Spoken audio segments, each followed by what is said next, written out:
Hi friends, శైతాన్ ఈ movie రివ్యూని అయితే ఇప్పుడు మనం చూద్దాము. ఈ మూవీలో Ajay Devgan, R Madhavan, Jyothika main leads అయితే చేశారు. ఈ మూవీ హిందీలో రిలీజ్ అయ్యి దాదాపు 200 కోట్లు అయితే కలెక్ట్ చేసింది. ఈ మూవీ ఇప్పుడు మనకు నెట్ఫ్లిక్స్లో అయితే స్ట్రీమ్ అవుతోంది హిందీలో. మరి ఈ మూవీ అంతలా ఎందుకు అంత పెద్ద హిట్ అయింది, మూవీ స్టోరీ ఏంటి, మూవీ చూసిన తర్వాత నాకేమనిపించింది అనేసి అయితే ఇప్పుడు నేను చెప్తాను. సో మూవీ స్టోరీ ఏంటి అంటే, జ్యోతిక అలాగే అజయ్ దేవగన్ వీళ్ళిద్దరు హస్బెండ్ వైఫ్, వీళ్ళ పిల్లలు ఇద్దరు, వీళ్ళందరూ కలిసి ఒక పిక్నిక్ అనేది వెళ్తారు. ఇలా వెళ్ళేటప్పుడు వీళ్ళకి మధ్యలో మాధవన్ గారు కలుస్తారు. ఒక స్ట్రేంజర్ లాగా కలిసి వీళ్ళతో పరిచయం ఏర్పరచుకున్న తర్వాత ఆయన మొబైల్కి ఛార్జింగ్ అయిపోయిందని చెప్పి వీళ్ళతో పాటు వెళ్ళి వాళ్ళు ఉన్నటువంటి ప్లేస్లో ఛార్జింగ్ పెట్టుకోవాలని చెప్పేసి వాళ్ళతో ఉంటాడు. అలా ఉన్న క్రమంలో వీళ్ళ కూతురు ఎవరైతే ఉంటుందో ఆమెని హిప్నటైజ్ చేసి ఈయన చెప్పే విధంగా ఆమెని మార్చుకుంటాడు. అలా మార్చుకున్న తర్వాత ఆ అమ్మాయిని ఏం చేశాడు, ఆ అమ్మాయినే ఎందుకు ఆయన ఆ విధంగా చేయాల్సి వచ్చింది, ఇది తెలుసుకున్న తర్వాత ఈ అజయ్ దేవగన్, జ్యోతిక వీళ్ళిద్దరూ ఏం చేశారు అనేది మనం మూవీలో చూడాల్సి ఉంటుంది. సో బేసిక్గా స్టోరీ లైన్ అయితే ఇది. సో ఈ స్టోరీని మనకు చూపించిన విధానంకి డైరెక్టర్ని మనం మెచ్చుకోవాలనేది చాలా చిన్న విషయం అని చెప్పచ్చు. సీట్ ఎడ్జ్ థ్రిల్లర్ అంటారు కదా, అంతకు మించి ఉంటుందన్నమాట. మూవీ స్టార్టింగ్ నుంచే మనకు డైరెక్ట్గా స్టోరీలోకి తీసుకెళ్ళిపోతారు డైరెక్టరు. అది ఆర్ మాధవన్ గారు ఎంట్రీ అయిన తర్వాత, వాళ్ళు ఆ ఫామ్ హౌస్కి వెళ్ళిన తర్వాత అక్కడ జరిగే ఒక్కొక్క సన్నివేశం చూస్తే మైండ్ బ్లాక్ అవుతుందన్నమాట.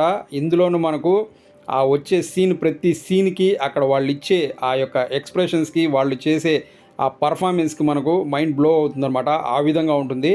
డైరెక్టర్ గారు అయితే ఒక సింపుల్ స్టోరీని తీసుకున్నారు. దాన్ని చూపించే విధానం మాత్రం ఫస్ట్ నుంచి ఎండ్ మనకు టైటిల్ కార్డు పడే వరకు కూడా అదే సీట్ ఎడ్జ్ థ్రిల్లర్ అనే విధంగా చూపించారనమాట మూవీని.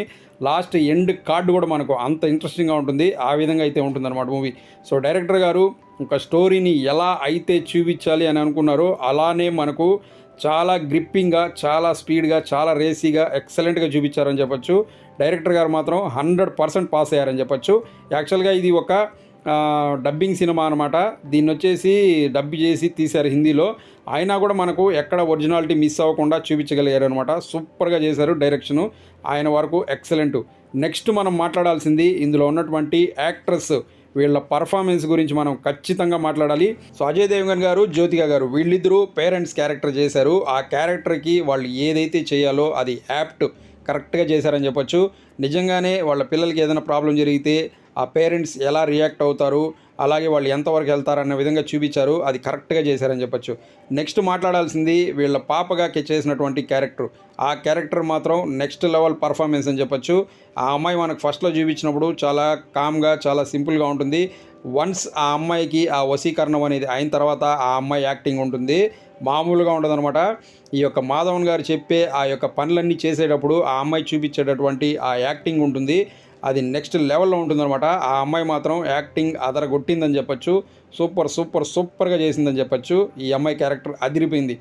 నెక్స్ట్ మనం మాట్లాడాల్సింది మాధవన్ గారి క్యారెక్టర్ గురించి మాట్లాడాలి. మాధవన్ గారిని మనం ఇంతవరకు చూసింది ఒక ఎత్తు, ఈ మూవీలో చూసేది ఇంకొక ఎత్తు. ఏమి వేరియేషన్ చూపించారు ఆయన ఈ క్యారెక్టర్లో. అసలు ఆయన ఎంట్రీ అయినప్పటి నుంచి ఆయన ఎగ్జిట్ అయిపోయి వెళ్ళిపోయేటప్పుడు కూడా ఒక వేరియేషన్ ఉంటుంది ఆయన క్యారెక్టర్లో. అది మామూలుగా ఉండదన్నమాట. మనం అస్సలు ఊహించలేము. మాధవన్ గారికి ఏంటి ఈ విధంగా నెగిటివ్ షేడ్స్ ఉన్నటువంటి క్యారెక్టర్ చేయడం ఏంటి అనేది మనకు మైండ్ బ్లాక్ అవుతుంది అట్లే. అది కూడా ఆయన అక్కడ పెద్ద కేకలు వేయడం, అరవడము ఇటువంటిదంతా ఉండదన్నమాట. చాలా సింపుల్గా, సెటిల్డ్గా యాక్టింగ్ చేస్తూ ఉంటారు. ఒక దగ్గర కూర్చొని చేస్తూ ఉంటారు. కానీ మనకు ఆయన క్యారెక్టర్ పైన కోపం వస్తూ ఉంటుంది. ఏంటి వీడు ఇలా ప్రవర్తిస్తున్నాడు అన్న విధంగా ఆయన ఆహాభావాలు కానివ్వండి, ఆయన చేసే ఆ డైలాగ్స్ కానివ్వండి, ఎక్సలెంట్ అని చెప్పొచ్చు. మాధవన్ గారికి ఈ సినిమాతో నెక్స్ట్ స్టెప్కి ఎక్కిపోయారని చెప్పొచ్చు యాక్టింగ్లో.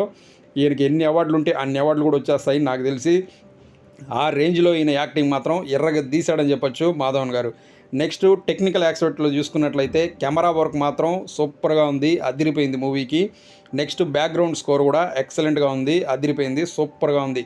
సో మనకు అన్ని యాక్సెప్ట్స్లో మూవీ మనకు సూపర్గా కుదిరిందని చెప్పొచ్చు. యాక్చువల్గా ఈ మూవీ వచ్చేసి మనకు ఒక మరాఠీ మూవీ ఇది. దీన్ని హిందీలోకి డబ్ చేశారు. డబ్ చేసినా కూడా మనకు ఎక్కడ ఒరిజినాలిటీ అనేది మిస్ అవ్వకుండా అలాగే చూపించగలిగారు డైరెక్టర్.